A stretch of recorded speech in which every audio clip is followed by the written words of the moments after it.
Olá, pessoal! Eu sou Clarissa Cerqueira, infectologista. Estamos aqui para a aula de diarreias. Vai ser uma aula muito esclarecedora. Vocês vão ver e vão aprender a raciocinar quando estiverem diante de um quadro de diarreia, tá bom? Então, quero muito da sua atenção, porque vai ser muita novidade aqui, porque a gente vê na prática muita coisa que acontece sem um raciocínio racional, eu posso assim dizer. Então, é isso que a gente vai alinhar aqui nessa aula, tá bom? Diarreias agudas, o que eu quero que você aprenda aqui hoje? Quando solicitar exames, que exames, principalmente exame de fezes, como manejar esse paciente, quando e qual antibiótico iniciar. Então, eu acho que essa é a principal dúvida, quando e qual antibiótico iniciar, porque a gente tem indicações, tá? E eu vou explicar aqui para você, por A mais B, por que disso, porque a gente tem que ter um racional por trás das nossas indicações, tá bom? Então, vamos lá, imagina que você está lá no seu plantão, e chega um paciente, doutora, tô com diarreia aí, líquida há 2 dias. E aí, o que é que você vai fazer? Para responder essa pergunta, o que a gente tem que fazer? Vamos primeiro antes definir, afinal, o que é uma diarreia? Diarreia, a gente define como 3 ou mais episódios de fezes líquidas ou pastosas nas últimas 24 horas. Então, preencher esse critério, a gente vai chamar de diarreia. E a gente chama de disenteria, ou diarreia invasiva, ou até diarreia inflamatória, aquela diarreia que já tem muco ou sangue. E isso é um grande divisor de águas, eu vou te explicar por quê, certo? Antes só da gente continuar, eu quero te mostrar que a gente classifica diarreia pelo tempo também, tá? Então a gente tem a diarreia aguda, é aquela que dura até 14 dias, que tem até 14 dias de duração. Temos a diarreia persistente, que varia entre 14 até 30 dias. E a diarreia crônica é aquela que tem mais de 30 dias. A gente vai falar aqui da diarreia aguda. A diarreia crônica, quando a gente fala de diarreia mais persistente, a gente está falando mais assim, de outras causas não infecciosas e também de parasitoses, mais especificamente aí, protozoários, tá? Então, nosso foco aqui é a diarreia aguda, que as causas bacterianas, quando a gente indica antibiótico, etc., aí são os quadros agudos. Diarreia persistente, eu vou dar uma pincelada, porque tem uma outra causa aí, alguns protozoários que podem causar também, tá bom? Vamos seguir aqui. Então, primeira coisa, quais são as causas de diarreia? Como eu gosto de falar nas minhas aulas, a gente vai avaliar o tratamento com base nos agentes etiológicos. Então, a gente tem que saber as causas mais frequentes para, a partir daí, a gente indicar o tratamento mais adequado, certo? Então, a gente tem aqui os vírus. Norovírus é o principal vírus que causa diarreia, tá? É o principal. Outros vírus, rotavírus, adenovírus e astrovírus também. E esses vírus são as causas mais frequentes de diarreia. Desses 4 vírus que eu anotei aqui, o norovírus é o principal. Uma diarreia líquida, chata, desidrata e que ela pode durar aqui até alguns dias, alguns até 7 dias de diarreia. Então, assim, não se preocupe em dar um antibiótico só por conta dessa duração da diarreia, tá? Pensando em bactéria, porque como eu falei, é outro fator que a gente vai avaliar. E também temos as bactérias que causam diarreia, como Salmonella, Campylobacter, Shigella, a E. coli enterotoxigênica e o nosso Clostridioides, que é o antigo Clostridium difficile. Então, temos essas bactérias aqui. O que acontece? Aqui não tem Klebsiella, não tem Citrobacter, não tem outras bactérias intestinais, tá? A gente tem aqui, basicamente, essas bactérias que a gente tem que se preocupar que causam diarreia invasiva ou diarreia inflamatória. Então, percebam aqui, nessas bactérias, elas são as causas mais comuns nos pacientes com casos graves, nos pacientes graves que têm uma diarreia inflamatória. Então, pacientes que têm diarreia com sangue ou muco, aí eu tenho que pensar em bactéria. Então, já vai alinhando esse raciocínio, tá? Então, quando eu falo de diarreia grave, eu tô falando de diarreia invasiva, diarreia inflamatória. Vamos lá, só para alinhar uma coisa, a diarreia viral também pode ser grave pela desidratação. Mas quando eu tô falando aqui de gravidade, nesse sentido de invasão, tá bom? Para a gente avaliar a indicação de antibiótico terapia, mas qualquer diarreia, se não tratada, se não o paciente, se ele não hidratado de forma adequada, é grave, tá bom? Mas seguindo aqui. E temos também protozoários. Protozoários temos o Cryptosporidium, Giardia, Ciclóspora e a entameba, principalmente a entameba histolítica, que causa amebíase, tá? Então, quando eu falar de diarreia, você vai lembrar desses 3 grupos: viral, bactéria e protozoário. Viral. Tem um antiviral para fazer? Não. O que eu vou fazer? Eu vou evitar complicações como desidratação e hidratar o paciente. Bacteriana é uma diarreia com potencial de gravidade, pode levar a complicações. A gente vai ver isso mais para frente. Por isso, eu dou um antibiótico. Protozoário. Depende, a gente vai chegar lá também nessa discussão, tá bom? Só alinhando. Pois bem, então chegou lá o paciente com diarreia, o que você vai fazer? A gente primeiro tem que avaliar esse paciente, fazer uma anamnese e exame físico. Na anamnese, a gente tem que checar as características das fezes, duração e frequência dessa diarreia, avaliar exposições que vai fazer a gente pensar, por exemplo, se tem fator de risco para clostridioides, né? E também a gente tem que fazer o rastreio da desidratação, porque como eu falei, toda diarreia é grave, tá? Se no paciente não hidratado de forma adequada. A gente tem que avaliar a hipotensão postural, avaliar o débito urinário, avaliar a densidade. O paciente fala, estou sem fazer xixi, estou com a urina muito escura, mucosa seca, tá taquicárdico, hipotenso. Esse paciente está bem desidratado, ele tem que ser internado para receber hidratação venosa. Tá bom? Dessa anamnese aqui, a gente vai discutir um pouco mais profundamente a característica das fezes e as exposições. Então, vamos lá. Duração, frequência e característica das fezes. O que é importante saber? Ou melhor dizendo, não só o que, mas por quê? Por quê? A gente vai diferenciar a diarreia da diarreia alta e diarreia baixa. Aquela que acomete o intestino delgado daquela que acomete o intestino grosso. Por quê? Porque a diarreia do intestino grosso, ela é a mais grave a nível de invasão, como eu falei. Mas vamos chegar lá. A diarreia alta, quais são as características dessa diarreia? Então, a diarreia líquida, diarreia com grande volume de fezes, que cursa com dor abdominal, o paciente pode ter gases, perda ponderal, porque você reduz a absorção de alimentos, e a febre aqui é incomum, certo? O mais frequente aqui, a causa mais frequente de diarreia, que são os vírus, causam diarreia alta. Então, percebam que dá esses sintomas, e a maioria das vezes o paciente não tem febre. Então, já está aí sentindo que na maioria das vezes a gente não vai prescrever antibiótico, certo? Então, a diarreia baixa. Aí aquela diarreia que o paciente ele tem que ir toda hora no banheiro, tem muitos episódios, com pequeno volume, com aquela dor querendo evacuar, o tenesmo. Aqui eu já tenho febre, eu já tenho sangramento, eu já tenho muco nas fezes. Então, a diarreia inflamatória, diarreia invasiva, é uma diarreia baixa. E quem são os agentes que causam essa diarreia inflamatória? Então, olha aqui comigo, com calma. Diarreia inflamatória. Daqueles agentes que a gente viu, a gente tem as bactérias, certo? Que causam diarreia inflamatória. Alguns vírus, como por exemplo o adenovírus, pode causar essa diarreia inflamatória. E protozoários, principalmente a ameba. A ameba causa colite, pode causar sangramento, cólica, tudo isso. Então perceba já de cara. Diarreia alta, que são os vírus, comumente causada por vírus, norovírus, o agente principal, tem todas essas características que a gente discutiu, o tratamento é a hidratação, principalmente. E algumas medicações antidiarreicas que a gente vai discutir.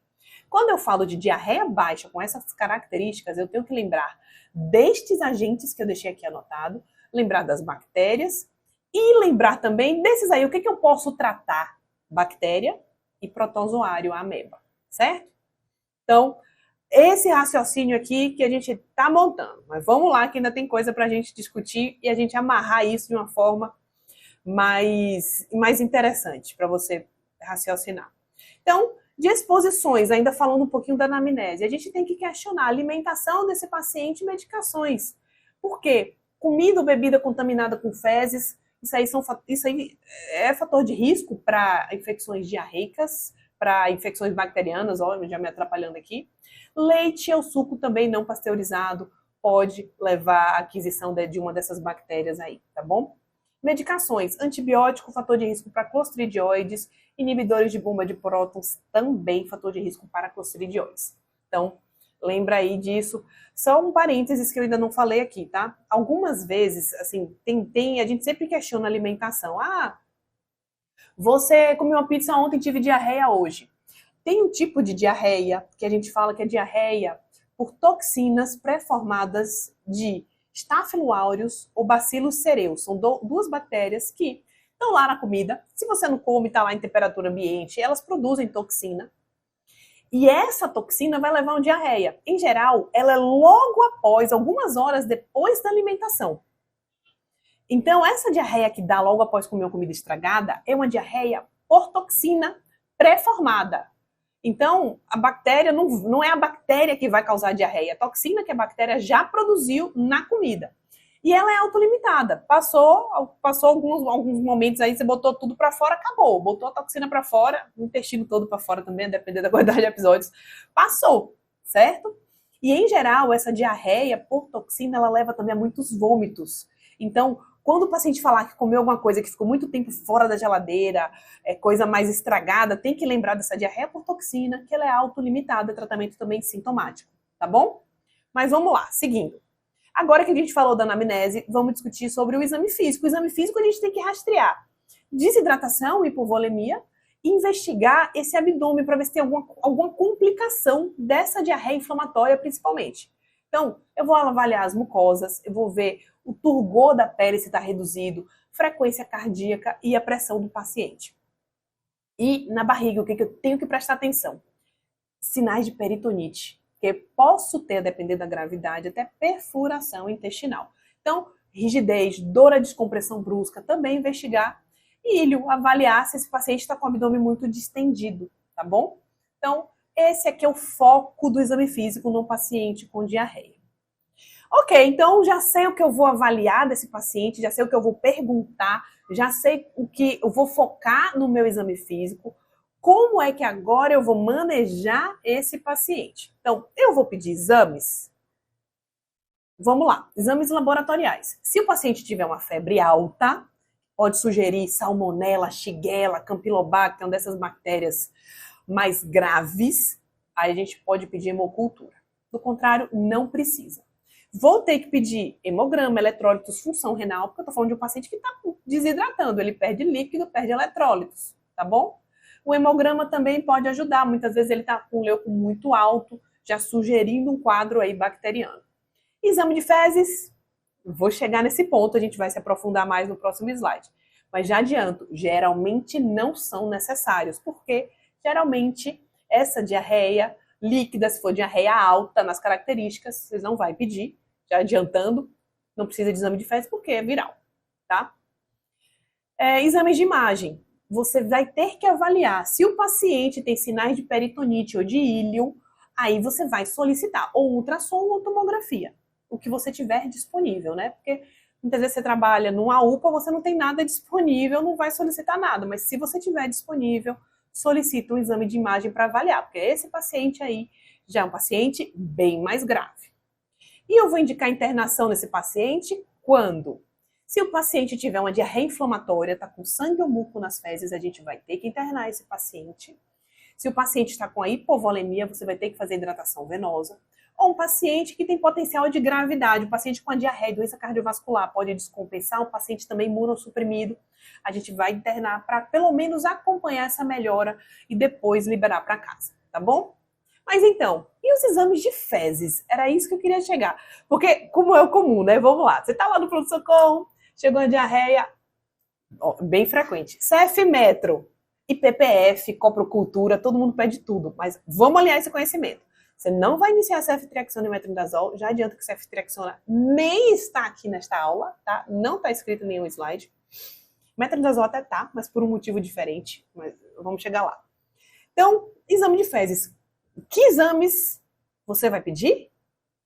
E para que você vai pedir? Vamos alinhar isso aqui. Então, o exame de fezes, eles não são para todos os pacientes. Tem indicação, como eu falei, diarreia alta, aquela líquida, geralmente viral. Não precisa pedir. Se você tiver disponível, pesquisa de adenovírus ou rotavírus nas fezes, você pode solicitar, tá? Mas não vai mudar a conduta. Mas então, vamos seguir. Quando pedir exame de fezes? Paciente com doença grave, diarreia inflamatória ou um paciente com comorbidades. Paciente tem doença cardiovascular, o paciente está com sangue, muco nas fezes, está muito hipovolêmico, vai precisar internar por desidratação. Aí a gente tem que acender aí uma luz e investigar. Mas a gente fala exame de fezes é amostra. A gente vai pedir o quê? Que análise dessas fezes? Vamos analisar. Eu vou pedir coprocultura e ou painel molecular. Para quê? Para diagnosticar ou investigar Salmonella, Shigella ou Campylobacter. Então, a coprocultura, ela vai investigar o crescimento desses 3 agentes principalmente. Tá? É um meio específico para o crescimento dessas bactérias. Então, você só vai pedir se você suspeitar dessas bactérias. Se você não suspeitar, você não vai solicitar, certo? E atualmente tem um painel molecular, mas é bem difícil de encontrar. Depende do hospital, se for um hospital mais rico, aí você vai conseguir solicitar. E ele já pesquisa com amostra de fezes, bactérias, protozoários, vírus, e você já vai ter lá seu agente. Se tiver disponível, solicita. Se não tiver disponível, que eu posso dizer que é a realidade mais frequente aqui, deixa quieto, tá bom? A conduta a gente consegue alinhar, mesmo sem exames.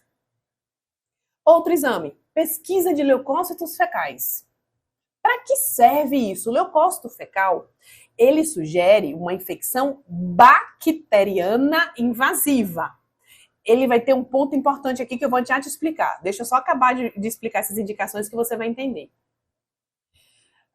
Pesquisa de toxina Shiga, se você tiver disponível esse teste, que a gente pode investigar a presença da toxina Shiga, que é produzida pela E. coli O157H7, que pode levar a síndrome hemolítica urêmica. E também, nesses pacientes, eu posso solicitar a pesquisa de cistos ou antígeno de ameba nas fezes, para investigar a amebíase. Lembra ali naquele slide de causas de diarreia invasiva? A gente tem bactérias, certo? Essas 3. A gente tem de vírus, adenovírus e CMV, citomegalovírus, mas isso é imunossuprimidos, mas eu botei ali só para citar. E a gente tem a ameba. Então, a ameba também causa diarreia invasiva. E a ameba não é uma bactéria, a ameba é um protozoário. Por que eu estou frisando nisso? Porque, a pesquisa de leucócitos fecais, ela diagnostica o quê? Infecção bacteriana invasiva. Então, pensa comigo. Você tem um paciente lá com diarreia invasiva, tá com sangue e muco nas fezes. Pedir leucócitos fecais. Veio lá, presença de leucócitos fecais nas fezes. Ou, melhor dizendo, ausência de leucócitos fecais, mas a diarreia é invasiva. Você tem que pensar em amebíase, colite amebiana, tá bom? Porque leucócito fecal, ele vem na diarreia bacteriana, não naquela causada por protozoário, tá bom? Então, são esses exames que, estando disponíveis, você solicita, para cada um tem o seu motivo de solicitação, e também a gente pode solicitar, se o paciente tiver uso prévio de antibiótico ou tiver uma história de hospitalização recente nos últimos 3 meses, tem que entrar aqui, né? Nosso querido Clostridioides difficile, a gente tem que pesquisar, rastrear essa colite por Clostridioides, fazendo a pesquisa das toxinas A e B nas fezes, tá bom? Então, são esses exames. E quando a gente solicita, a gente tem que deixar isso alinhado. Já viu que o PPF não está aqui, né? Parasitológico de fezes. Pois é. Então, e esse parasitológico eu vou pedir quando? Parasitológico de fezes a gente vai pedir nos casos com a diarreia que tem uma duração acima de 7 dias. Porque o parasitológico de fezes vai investigar parasitas, e parasitas em geral causam uma diarreia mais duradoura, acima de 7 dias, uma diarreia persistente de 14 a 30 dias, porque a gente vai rastrear o quê? Giardia, Cryptosporidium, ameba, que é uma exceção, que é um protozoário que pode causar diarreia aguda inflamatória grave, tá? Mas, nos demais casos aí, nesse paciente com essa diarreia mais persistente, a gente solicita o de fezes. E os outros vermes? Gente, ascaridíase, em geral, não dá diarreia. Estrongiloidíase, também não dá tanta diarreia. Ancilostomíase. Então, assim, não é o principal quadro clínico dessas parasitoses. Então, quando a gente fala de diarreia, a gente tem que lembrar mais de protozoário e menos de helmintos, tá bom? Ok, então já sabemos que exame solicitar. Vamos agora chegar na parte legal aqui, que é o tratamento. Vamos alinhar. Então, meu paciente com diarreia, o que eu vou fazer? Está desidratado, eu vou hidratar.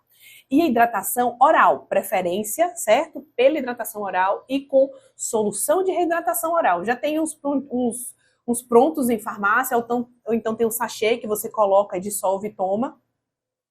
Se hipovolemia grave, hidratação venosa. Então, como eu falei, se for viral, o tratamento é sintomático, é hidratar.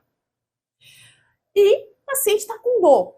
Vamos dar uma medicação para dor para esse paciente. Ele não precisa ficar aí sentindo dor enquanto está com esse episódio viral na maioria das vezes, tá?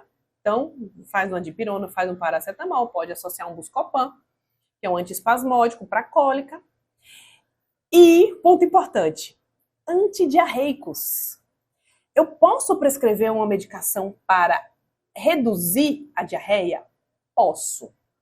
Se eu não tenho diarreia invasiva. Então, que é na maior parte dos casos. Então, uma diarreia viral, uma diarreia líquida, diarreia alta, o paciente está lá desidratando, não tem sangue nem muco nas fezes, sim, eu posso fazer um antidiarreico.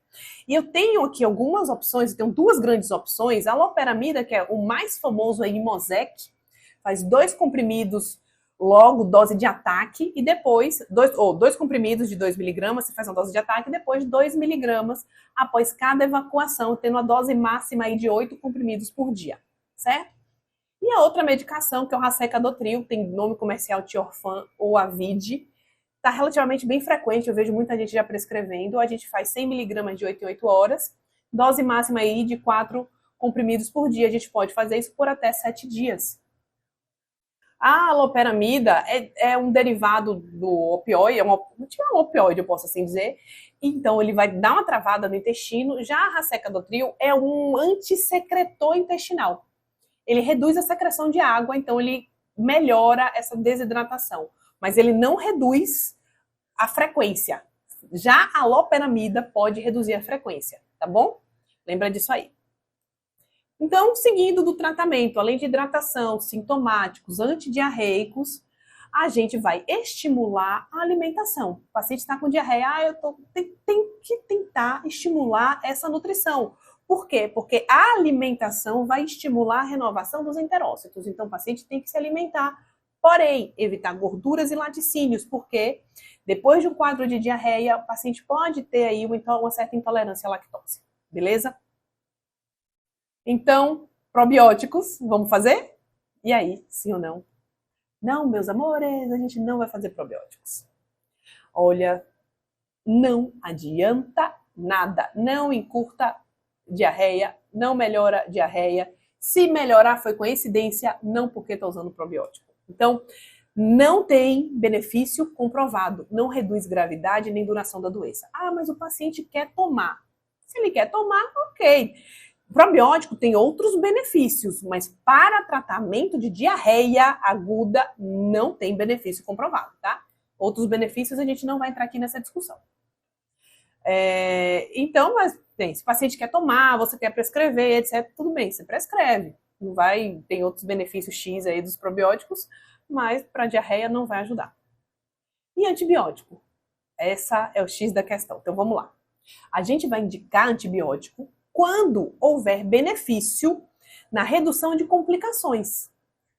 Por exemplo, perfuração intestinal, que a gente falou aqui, abscesso, colite fulminante, megacólon tóxico, obstrução intestinal. Então, essas infecções mais graves, aquelas bacterianas que causam diarreia inflamatória, podem levar a essas complicações. E se eu fizer antibiótico, eu reduzo essas complicações? Sim, nesses casos que a gente está falando, tá? Então, vamos agora a discutir esse tratamento com antibiótico empírico. Quais são as indicações de antibióticos disponíveis, tá? Então, indicações. Quando é que eu vou iniciar antibiótico? No paciente com doença grave. O que é doença grave? Paciente com febre que tem tá hipovolêmico, tá lá taquicárdico, hipotenso, pode ter alguma infecção bacteriana ali, você vai iniciar o antibiótico, tá? Dor abdominal intensa, mais do que 6 evacuações por dia, achados de diarreia inflamatória, então falou que tá com sangue ou muco nas fezes, você já vai prescrever antibiótico, tá bom? E paciente de alto risco para complicação, paciente idoso, Eu digo isso por quê? Porque muitas vezes a gente está em um local que a gente não tem como investigar, rastrear se o paciente realmente tem um quadro inflamatório, um quadro invasivo com exames. Então, se é um paciente de alto risco para complicação, a gente já inicia o antibiótico, tá? E de opções de tratamento, eu vou te dar duas opções. Uma delas é a azitromicina, 1 grama dose única. Por que azitromicina? Porque a azitromicina vai cobrir quem eu quero cobrir. Salmonella, Shigella, Campylobacter, tá bom? Ou cipro, 500 de 12 em 12 por 3 dias. Então, não inventa Cefmetro. Ai, Cefmetro. Não faz Cefmetro para quê? Você tem que saber o porquê. E agora você já sabe que você vai indicar antibiótico nos casos de diarreia invasiva para cobrir Salmonella, Shigella, Campylobacter. Beleza? Preferência aí, ciprofloxacino, tá? Posso dizer que é a droga mais de escolha, não está disponível azitro 1 grama. E você está num local que você não tem como investigar a colite amebiana, fazer aquele exame de pesquisa de cistos ou antígeno de ameba. Se você iniciou antibiótico para diarreia invasiva, o paciente não melhorou, você pode iniciar o metronidazol empírico para tratamento de colite amebiana, certo? Esta é a intenção do metronidazol. Porque você já sabe que a gente tem, para esses casos mais graves, a gente tem que tratar as bactérias e se não melhora, protozoário como a ameba, tá bom? Então, para tratamento de antibiótico para diarreia, você tem que lembrar de cipro e de metronidazol, se não melhora com o antibiótico, tá bom? Então, agora, vamos alinhar isso tudo? A gente tem que resumir isso tudo para botar na nossa cabeça e facilitar seu atendimento, tá bom? Então, resumo. O que a gente tem? Diarreias, etiologia causada por vírus, norovírus, rotavírus, adenovírus e astrovírus. Essas diarreias são autolimitadas, tratamento sintomático. Sintomático, hidratação via oral de preferência, se hipovolemia, hidratação venosa. Avaliar analgesia, dipirona, antiespasmódico com Buscopan, e pode também ser avaliado o uso de antidiarreico, ou Imosec, ou Tiorfan, ou Avid, que é o Racecadotril, tá bom? Sintomático para viral. Viral, diarreia em geral alta, não invasiva, certo? Sem sangue, sem muco. Bactérias, a gente vai lembrar de Salmonella, Shigella, Campylobacter, E. coli enterotoxigênica. Nesses casos, a gente vai fazer o quê? A gente indica cipro. Então, o antibiótico está aqui para tratar esses agentes. Ah, e se eu tiver uma diarreia por clostridioides difícil? E aí, é uma doença à parte, mas eu quis acrescentar tudo aqui para ter esse resumo, tá? A gente trata como diarreia por clostridioides. A gente trata com vancomicina via oral, abre ampola e toma.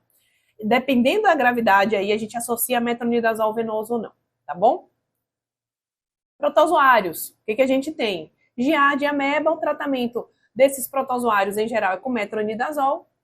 Criptosporídeo, como é o tratamento? Aí a gente pode usar nitazoxanida, que é a anita, e ciclóspora a gente usa o sulfatrimetoprim, que é o Bactrim. Então, eu quis anotar tudo aqui para você ter uma noção de quais são as medicações que a gente pode usar no geral para tratar uma diarreia e por quê. Então, agente etiológico, a gente tem que lembrar o agente etiológico para a partir daí pensar no raciocínio de qual tratamento indicar. E eu grifei aqui, ó, cipro e metro, que é o quê? Que a gente acabou de discutir de tratamento. A gente vai iniciar um antibiótico pensando nos agentes bacterianos. Se não melhorou, depois de 24 a 48 horas, eu dou metronidazol para cobrir protozoários, principalmente a ameba. A giardia vai ser tratada também, se eventualmente for, mas a giardia causa uma diarreia alta, não invasiva, certo? Então, diarreia com sangue ou muco inflamatória, quem causa é a ameba. Mas chamando a atenção que com tratamento sintomático a gente resolve a maioria dos casos, suspeitou de invasão, cipro, não melhorou, metro. Então, vamos voltar lá para aquele nosso caso. Chegou lá aquele paciente que estava com a diarreia líquida 2 dias. E aí, o que a gente vai fazer? Vamos continuar aqui agora o nosso resumo, certo? Então, esse paciente chegou, você vai fazer avaliação clínica, anamnese e exame físico. Vai questionar sintomas, avaliar essa questão das fezes, duração, frequência, característica, exposição, uso de antibiótico prévio, avaliar a alimentação, fazer exame físico focando nos sinais de desidratação e no exame físico abdominal e já iniciar hidratações sintomáticos nesses casos, certo? Então, avaliou esse paciente, iniciou. Em seguida, o que eu vou fazer? Eu vou avaliar a indicação de exames e de antibiótico. Então, se eu tenho um paciente com doença grave, ou com a diarreia inflamatória, ou um paciente de alto risco, aí eu já tenho indicação de solicitar exame de fezes para ir atrás do meu agente etiológico, uma bactéria, protozoário, a depender do histórico até de clostridioides, também você solicita. E se preencher também esses critérios de gravidade, eu já inicio o antibiótico. Mas vamos aliar isso aqui também, que está escrito aqui, tá? Antes que você fique preocupado.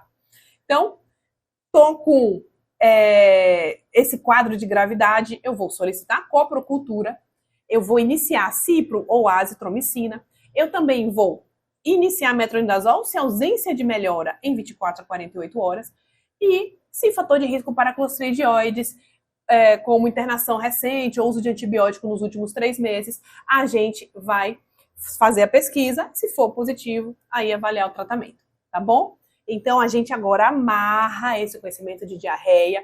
É uma queixa muito frequente no pronto-socorro e que agora você sabe, de forma racional, manejar esses casos, tá? Então, não vá no CF, internou com diarreia CF metro. Internou com diarreia, você faz hidratação, se você indicar internação, né? Hidratação venosa, sintomáticos, acompanha. Invasiva, cipro, solicita exames. Não melhorou, metronidazol, tá bom?